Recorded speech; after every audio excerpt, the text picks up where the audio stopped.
ஓம் சக்தி. உலகமெல்லாம் சக்தி நெறி ஓங்க வேண்டும். ஒவ்வொருவர் மனக்குறையும் நீங்க வேண்டும். உலகத்தில் லாபத்தை பார்ப்பவர்கள் தர்மத்தை பார்ப்பதில்லை. உன் கண்களுக்கு நெருப்பாகத் தெரிவது அடுத்தவர் கண்களுக்கு நெருப்பாகத் தெரியாது.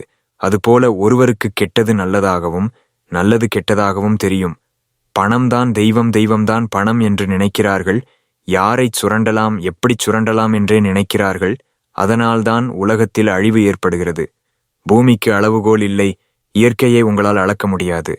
மனிதனின் மெய், வாய், கண், மூக்கு, செவி என்ற ஐம்புலன்களும் ஒழுங்காகச் செயல்பட்டால்தான் உடல் நன்றாக இருக்கும்.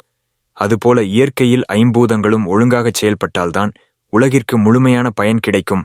பாவமானாலும் சரி, புண்ணியமானாலும் சரி, அதன் பயனை ஒருவர் அனுபவித்தே ஆக வேண்டும் என்பது விதி.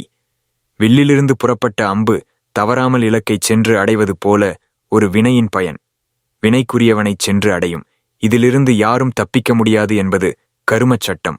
இந்த கருமச் சட்டத்தின் அடிப்படையில்தான் உலகமும் உயிர்களும் இயங்குகின்றன.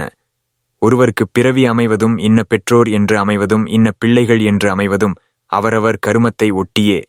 ஒருவனது விதியை மாற்றி அமைக்கும் சக்தி எனக்கு உண்டு. ஆயினும் பொதுவாக அவனவன் விதிப்போக்கின்படியே விட்டுவிடுகிறேன். என்னிடம் உறுதியான பக்தியும் சரணாகதியும் கொண்டு நான் சொல்லும் பணியை சிரத்தையுடன் செய்பவன் எவனோ அவனது விதியை மாற்றுகிற செயலை மேற்கொள்கிறேன் என்பது அன்னையின் அருள்வாக்கு. ஓம் சக்தி.